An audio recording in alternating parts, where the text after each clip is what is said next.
So, Joe, Song Without a Name, what did you think? I thought this one was a very good example from the very beginning of a film that marries its directorial style and its overall aesthetic with the story it's trying to tell in a very consistent way. And the film nonetheless left me pretty cold. And what I mean by that is from the very beginning, you start on this quite tight claustrophobic interior in this, what turns out to be quite a small hut with a lot of people, and they're dancing in this traditional Peruvian dance.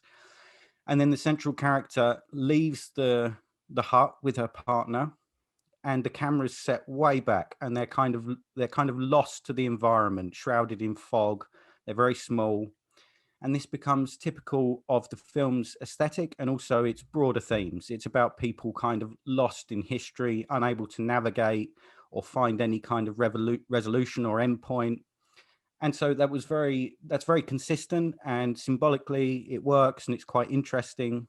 But throughout the film, I just felt too detached from it. And this kind of came to a head for me about two-thirds of the way through the film.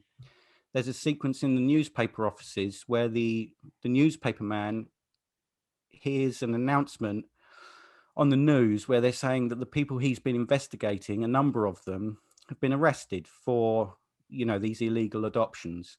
And you realize that the film has completely elided the usual sections you'd expect from a more conventional kind of narrative. You'd expect that his investigative journalism slowly leads to these arrests, and there's all kinds of revelations, and people encounter the news, and a kind of righteousness and anger builds, and then finally there's this triumphant kind of moment where people are arrested and put behind bars, and all of that stuff that you'd expect perhaps from a more kind of Hollywood type film is completely skipped over, and you just get that announcement over the speakers in a very sort of downbeat kind of way. And that in a way it's appropriate that there's no triumphalism in this story, because of course the woman who is at the center of it doesn't find any resolution. She doesn't get her daughter back. You never find out what happened to her, or I mean, you sort of know why. She's clearly been sold to someone, probably someone in the West, but you don't really know. And that's the whole point of the film, is that it's about someone being overwhelmed by circumstances, forgotten by people in power, and the way in which these bigger movements, which are, there's a kind of civil war, I guess, going on between the Shining Path and the government, and presumably one side or another is fighting for the people, because there's always one side at least fighting for the people, right? And yet the people are lost in the gaps. So it was very consistent, and it had a very tight and unified kind of thesis, and I thought it was very confident, beautifully shot, and yet I just failed to engage with it. And it's really hard to put my finger on why that is. There were lots of scenes I admired. There's the scene where he has to break up with his partner because he knows that people know they're together and that it's going to create problems for both of them. And again, the camera's set way back. It's in what looks like a sports hall, and the two figures are in the middle of the frame, and they're very small, and they have a very subdued conversation, which is they both know it's a breakup, but there's no real drama or bitterness there. It's like he does what he needs to do, and the other one just kind of accepts that, and then he leaves. And so it's very downbeat and dour, and ordinarily I'd admire that, and I don't really know why this one kind of left me cold. I think an interesting comparison, and although they're completely different films, but I make the comparison because I know it's a film you liked as well, was Portrait of a Lady on Fire, which I think is Right. an excellent example of everything about the film, from its aesthetic to the dialogue to the performances, is unified towards one kind of central idea. And yet Portrait of a Lady on Fire has this precision and kind of burning intensity that I think makes it a near flawless film. And this one, in comparison, seemed to have all the ingredients were there. The performances are brilliant. As I say, it's very confident, and it's a very well made film. And yet it just didn't kind of gel for me. And sometimes it's really hard, isn't it, to just put your finger on what it is about it that leaves you cold. But I mean, it's by no means a bad film at all. It's, on a very objective level, it's clearly a really well made film and a successful film. It achieves what it sets out to do. But I didn't particularly like it. That's so interesting because I absolutely loved this film. Wow. I Okay. thought it was the best film I've seen in a little while. I really, really enjoyed it. I, I do enjoy a good film in black and white in monochrome, because I think, generally in my own artwork, I kind of avoid color. I like working in monochrome, and I think for a film, it does. You have to work harder to make it look good in some ways. Going just beyond the fact that black and white looks cool and a bit retro, and you have to work harder to make it look really good, because you don't have different colors. Obviously, you just have tone, and I think to get the cinematography right in a black and white film, it must be difficult. I've never tried shooting one, so I don't really know, but I think it must be a lot more difficult than with color, because you've got so much less to work with. And I think when a film successfully does it like this, I just thought it looked stunning. It does compare it in the movie notes to Roma, and Roma looked stunning as well. Absolutely beautifully shot in black and white. And I think, they're both good examples of films that just look amazing in black and white. And so that's just, I guess that's a personal preference. When a film's really well shot, I love a film in black and white like that. So, maybe that kind of got me off to a good start with it. I don't know anything about Peruvian history. And I really I was kind of engaged right from the start, because I thought that little sequence on the opening sequence of a kind of collage of photos and newspaper headlines, it was a very kind of straightforward, simple way of just giving you, it didn't tell you exactly the story. It's not like it put text up and told you the history. It just gave you the pieces of a jigsaw which did fit together into something. So I really liked that opening as well. I kind of felt I knew enough of the history to kind of start the film and not feel like I was completely lost. I really liked the politics of this film, and we've often had that discussion that I object to films that are too preachy in their politics, or that try to spoon feed the audience with the politics. For me, politics works best when there's a subtlety, when it's kind of a little bit more understated, than not being preachy. And I thought that this had, it is a very political film.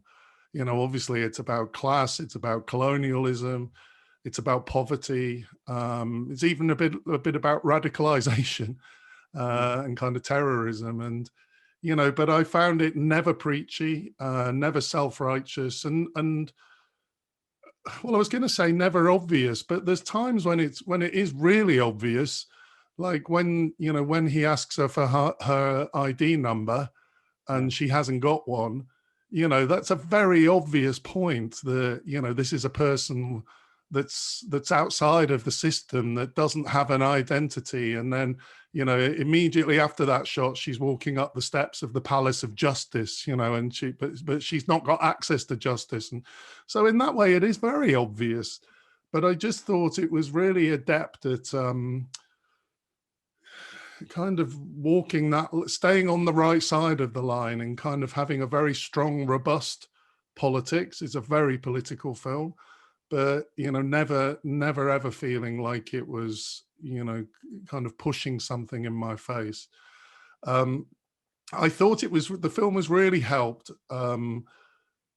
by how I found the story really good. It was like a thriller, but as you said, it was quite low key, because it didn't follow the normal kind of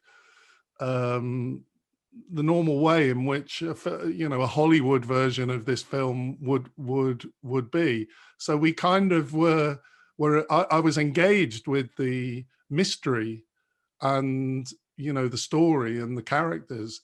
I did find it quite gripping, but I kind of liked the way that it avoided becoming cliched, really, I guess, and following that more cliched approach to the thriller.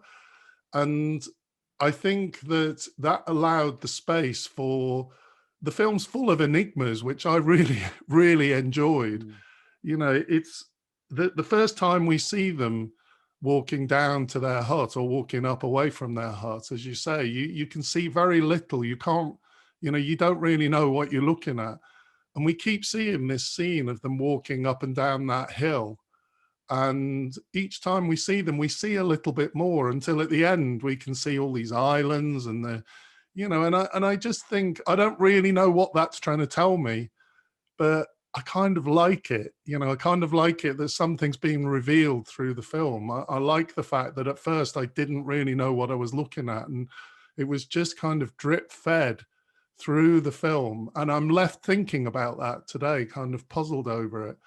I felt a little bit the same about the singing and the dancing. It's like, what role does that have in the film? It's not obvious to me. And also about the actor character that he becomes friends with. There's a flippancy about that guy that I can't, I couldn't decide whether he was really superficial, or whether, in fact, he just lived with a freedom that the journalist didn't, because the journalist seemed much more repressed and contained. And so, I don't know whether he was, and I don't quite know what role he was there for in terms of the story, the very serious, tragic story. Yeah, he was the love interest, I guess. Yeah, but surely the seriousness of this film, surely it's more than that. It's got to be some kind of contrast. I don't think this filmmaker's a very serious filmmaker, and I don't think she just thought, I'm going to put a love interest in just to make the film interesting. I think he has a role, but I don't fully understand what it is. But I like that about it at this stage. So those enigmas left me feeling really satisfied, because it's like it didn't answer all my questions. So I felt like I'd followed the story and there was a resolution, but there was lots that was open about it, and it just looked beautiful. And I was thinking about the film we've reviewed last week, Farewell Amour. There's some similarities between those films in the sense that they're both debut films. And I didn't read very much about this director, but I did just happen to see that it's a personal story for her, this as well. And, there are elements of what's happened in her family. So in that way, it's similar to Farewell Amour, in that that's a very personal story as well. And I just thought that this was so much more successful and kind of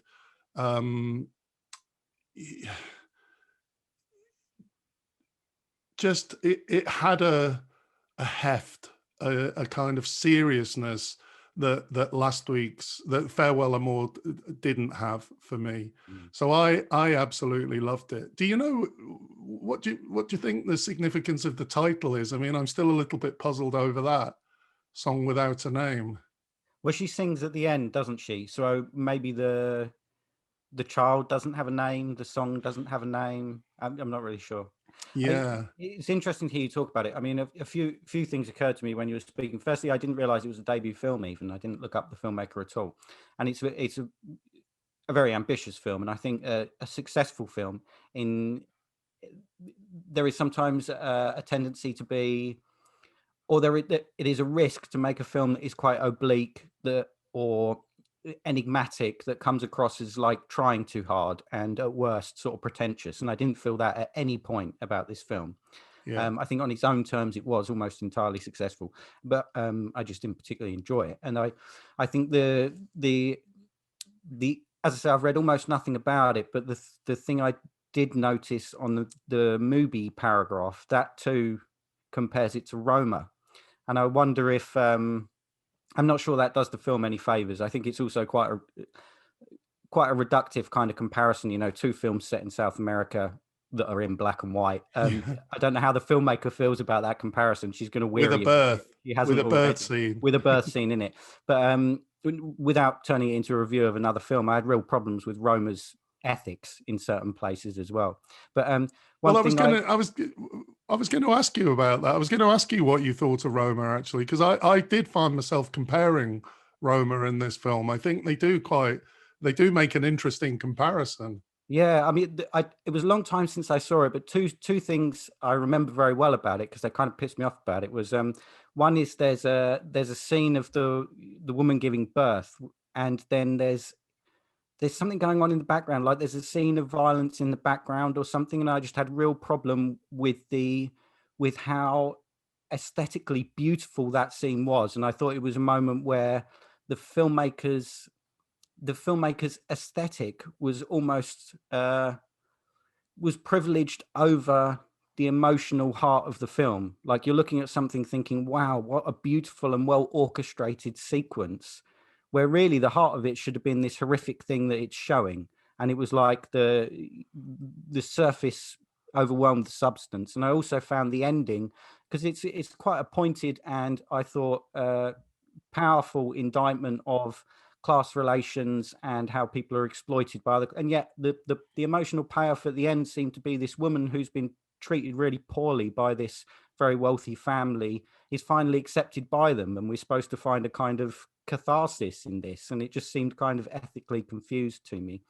But with this particular film, there was one shot where it reminded me of Bila Tar. There's a moment where I think it's when she's going back to that hut, as you say, it repeats itself a few times, that shot. And there's two guys leaning in a doorway, and it holds on those two guys, and they're completely silent for about half a minute. And for a moment, I thought it felt like I was watching Damnation or Shat Tango or something, you know. But I agree with with all of the things you liked about it. I think they're valid points, and I'd agree with them. I think aesthetically it's impressive, and as I say, it has this kind of visual and thematic consistency throughout it all, and yet it just didn't work for me. Yeah, it's interesting that you mentioned Bellator, because actually on a couple of the music scenes, I did wonder whether it was going to linger there, I and it felt like made me think of Bella. that like 15-minute sequence in yeah, Shat Tango where they're just dancing around with a yeah. harp. So that's funny. One thing I do know unequivocally about this film, I'm not sold on traditional Peruvian music. You know, we look like a pair of scissors with the screw taken out, and you ting ting ting ting ting ting ting. And there didn't really seem to be very much joy in it, did there? There was something mournful about it. Yeah. Yeah, it was kind of all subdued. It wasn't like they found solace in the music. Somehow it was, there was an air of gloom about it still. I wonder if because as you were saying, it's a thriller sort of denuded of thrills, and it follows certain conventional narrative trajectories, but sort of strips out all the things you'd usually expect from those things. And I wonder if I'd have enjoyed it more if it had made more of the kind of perversity of that tactic. But in this, it was all just very, a thriller without any thrills. Okay, that's just not a very thrilling film, you know. Yeah.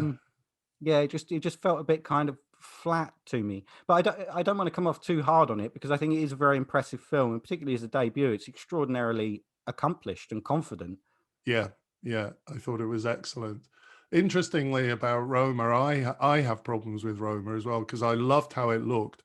I do think, both these films are great examples of really beautifully shot black and white films, where just you could stop any frame and just look at it, you could print it off and hang it on a wall, and it would be an interesting frame. I mean, I did just look back at Roma at a few bits.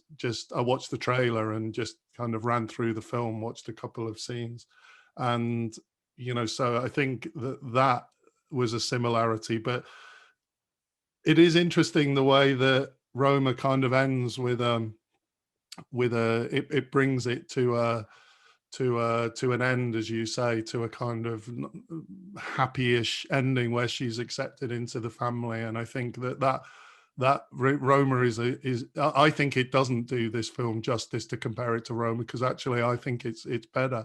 I think Roma is a flabby film as well, because whilst there's a good film in there, I think it was self-indulgent. You know, there's too much biographical detail in there that I don't think is relevant to the film. But it's like, I think he's put all of his childhood memories in, and you know, and I remember really I'd seen an interview with him beforehand, and a lot of it was shot in the actual places where his childhood memories had occurred.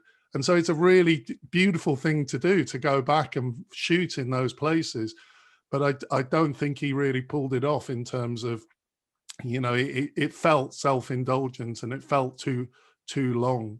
Whereas this film just, for me, was flawless. It did feel flawless. Wow.